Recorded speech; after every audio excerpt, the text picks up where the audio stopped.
Hello दोस्तों, स्वागत है आपका मेरी एक नई कहानी में। दोस्तों, मैं एक टैक्सी ड्राइवर था। रात के करीब 2 बजे मैं रेलवे स्टेशन के बाहर खड़ा था। तभी एक लड़की छोटा सा बैग लिए ठंड से कांपती हुई मेरे पास आई और बोली, भैया मुझे किसी होटल तक ले चलोगे? मैंने आसपास देखा, इतनी रात को वहाँ कोई टैक्सी नहीं थी और स्टेशन भी लगभग खाली हो चुका था। मैंने उससे कहा, मैडम इस वक्त ज्यादातर होटल बंद रहते हैं, अगर आप चाहें तो कुछ देर मेरे घर पर आराम कर सकती हैं। सुबह मैं आपको होटल छोड़ दूंगा। लड़की थोड़ी देर सोच में पड़ी, फिर उसने हाँ में सिर हिला दिया। हम टैक्सी में बैठकर निकल पड़े। रास्ता बिल्कुल शांत था, बाहर ठंडी हवा चल रही थी। वो लड़की काफी घबराई हुई लग रही थी। मैंने उससे पूछा, क्या आप पहली बार इस शहर में आई हो? उसने धीरे से हाँ कहा। मेरा यहाँ कोई नहीं है। यह सुनकर मुझे भी अजीब लगा, लेकिन मैंने उसे भरोसा दिलाया कि चिंता मत करो, सुबह सब ठीक हो जाएगा। थोड़ी देर बाद हम मेरे घर के पास पहुंच गए। यह एक साधारण सा घर था, क्योंकि मेरे माता पिता उस समय रिश्तेदार की शादी में बाहर गए हुए थे। लड़की घर के अंदर आई और थकान से कुर्सी पर बैठ गई। मैंने उसे पानी दिया और कहा, आप यहीं आराम कर लीजिए, सुबह हम आपके लिए होटल ढूंढ लेंगे। उस वक्त मुझे नहीं पता था कि यही रात मेरी जिंदगी की सबसे बड़ी कहानी की शुरुआत बनने वाली है। अब मैं आपको अपने बारे में बताता हूँ। मेरा नाम अमित है, मेरी उम्र 30 साल हो चुकी है, लेकिन अभी तक मेरी शादी नहीं हुई थी। पढ़ाई के बाद मैंने काफी साल नौकरी की कोशिश की, लेकिन कहीं भी ढंग की नौकरी नहीं मिली। आखिरकार मैंने लोन लेकर एक टैक्सी खरीदी और ड्राइवर बन गया। मेरे पापा अच्छी नौकरी करते थे और मेरी माँ स्कूल टीचर थी। वो चाहते थे कि मैं भी किसी अच्छे काम में लगूं, लेकिन मेरी किस्मत ने मुझे यहाँ ला खड़ा किया था। मेरी माँ अक्सर मुझसे कहती थी, बेटा अब तो 30 साल का हो गया है, शादी कर ले। मैंने हंसकर टाल दिया, क्योंकि मुझे लगता था कि टैक्सी ड्राइवर से कौन लड़की शादी करेगी।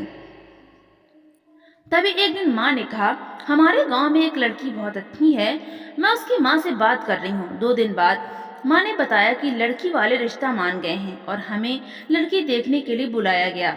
लेकिन मैंने माँ की बात को टाल दिया। मैंने कहा, मुझे किसी गांव की लड़की से शादी नहीं करनी, मैं तो शहर के किसी मॉडर्न लड़की से शादी करना चाहता हूँ। यह कहकर मैं अपनी मम्मी पापा को स्टेशन छोड़ने निकल पड़ा। वे दोनों 2 दिनों के लिए रिश्तेदार की शादी में जा रहे थे। स्टेशन पहुंचाते समय रात के करीब 12 बज चुकी थी। मैंने सोचा घर पर कोई नहीं है, इसलिए स्टेशन पर ही रुक जाता हूँ, शायद कोई ट्रेन आए और कोई सवारी मिल जाए। रात में टैक्सी चलाने का फायदा यह होता था कि ट्रैफिक भी नहीं मिलता और किराया भी ज्यादा मिल जाता था।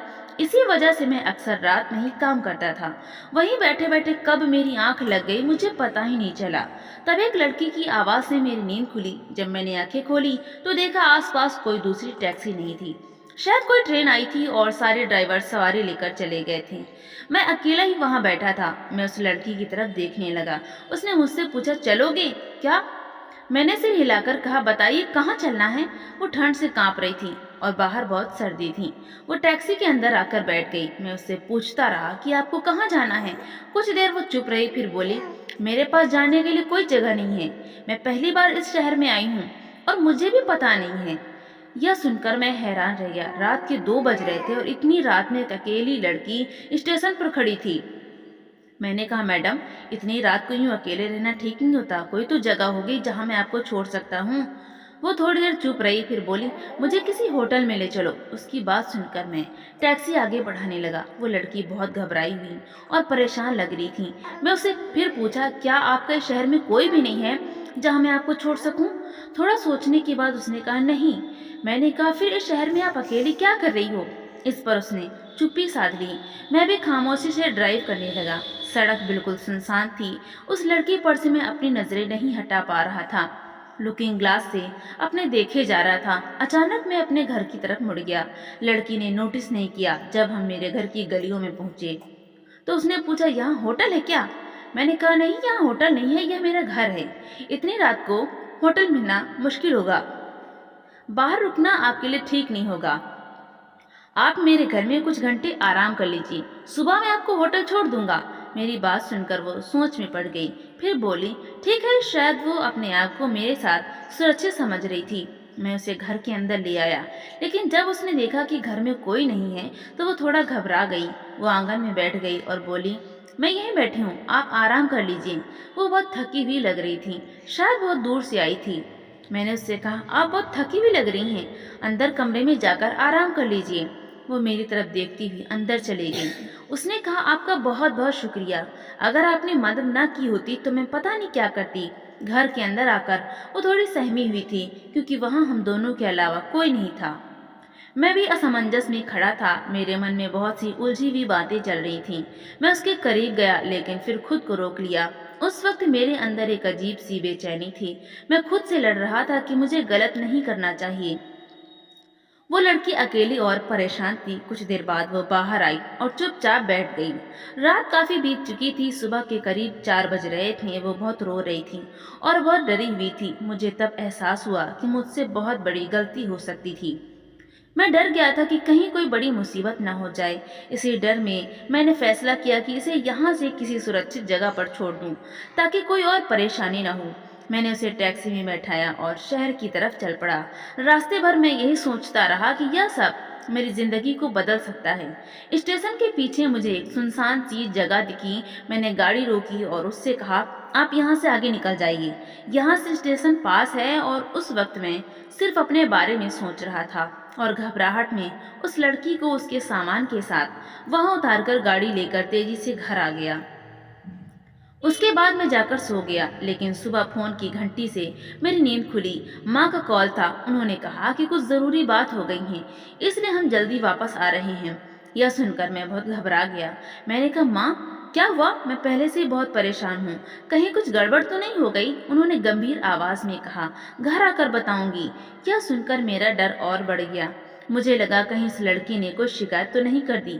थोड़ी देर बाद मैं उठा, कंबल ओढ़ा और मफलर से चेहरा ढककर साइकिल लेकर उसी जगह पहुंच गया जहां मैंने उस लड़की को छोड़ा था। वहां पहुंचकर देखा कि वहां उसका कोई निशान नहीं था। मैं और ज्यादा घबरा गया। सोचने लगा, वो आखिर गई कहाँ?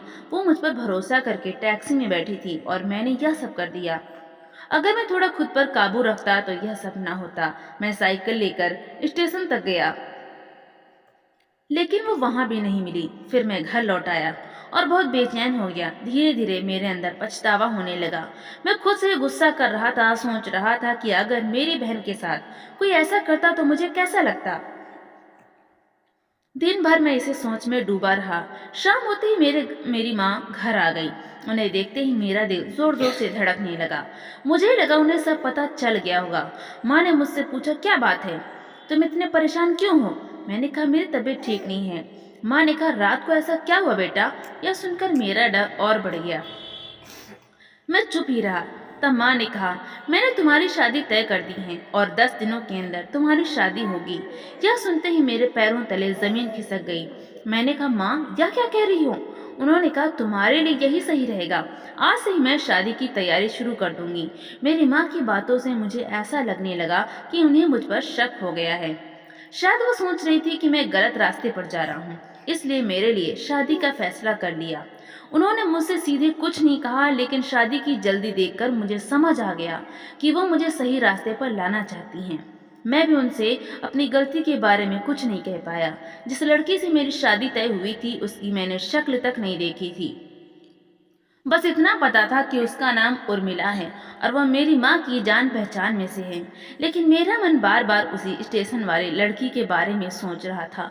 मैं चाहता था कि वो मुझे एक बार मिल जाए, ताकि मैं उससे माफ़ी मांग सकूं और उससे शादी कर सकूं। मैंने उसे ढूंढने के लिए अपनी ड्यूटी बढ़ा दी। हर जगह उसी को तलाश करता रहा, लेकिन वो कहीं नहीं मिली। मुझे लगा शायद वो शहर छोड़कर चली गई हैं।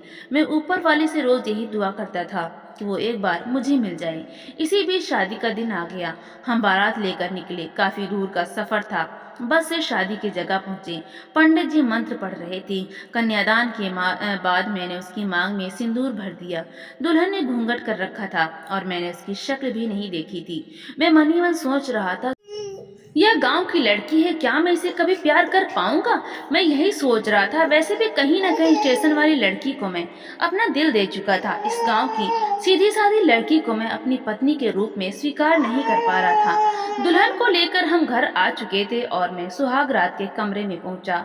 मेरा दिल बहुत भारी था। मैं उसके पास गया। मेरी पत्नी दुल्हन बनकर बैठी थी। मैंने उससे कहा, देखो, मैं भी तुम्हें अपना दिल नहीं दे सकता। मैं एक बहुत बड़ी गलती कर चुका हूँ। मैंने एक लड़की के साथ बहुत गलत किया था। बाद में मुझे एहसास हुआ कि यह मेरी भूल थी। मैंने उसे बहुत ढूंढा था, उसके पैर पकड़कर माफ़ी मांगना चाहता था, उससे शादी करना चाहता था, लेकिन मेरी माँ को मेरी गलती का अंदाज़ा हो गया था। इसलिए उन्होंने मेरी शादी तुमसे करवा दी, लेकिन मैं अभी तुम्हें वो प्यार नहीं दे सकता। मुझे माफ़ कर देना। इतना कहकर मैं कमरे से बाहर जाने लगा। तभी उस लड़की ने मेरा हाथ पकड़ लिया। उसने कहा, आप जैसे भी हो, मुझे आप अच्छे लगते हो। इंसान से गलतियां हो जाती हैं। मैं दुआ करूंगी कि आपको वो लड़की मिल जाए और वो आपको माफ़ कर दे। इतना कहकर उसने अपना घूंघट हटा दिया। मैं उसकी तरफ देखना नहीं चाहता था, लेकिन उसके शब्दों ने मुझे रोक लिया। जैसे ही मैंने नजर उठाई, मेरे पैरों तले जमीन निकल गई। मेरी पत्नी उर्मिला वही स्टेशन वाली लड़की थी। मैं बिल्कुल हैरान रह गया। उसने कहा, उस रात मैं आपसे मिलने ही आई थी। मैं ही वो गांव वाली लड़की हूँ जिसका रिश्ता आपने पहले ठुकरा दिया था। आपकी माँ चाहती थी कि मैं आपका दिल जीतूं, इसलिए उन्होंने मुझे उस रात बुलाया था।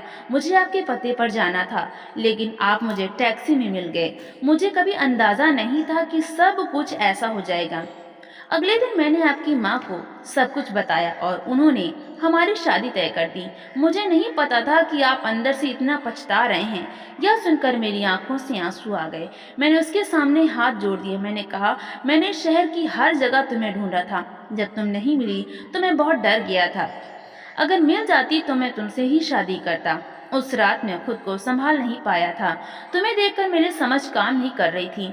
मैंने अपनी जिंदगी में तुम जैसी लड़की कभी नहीं देखी।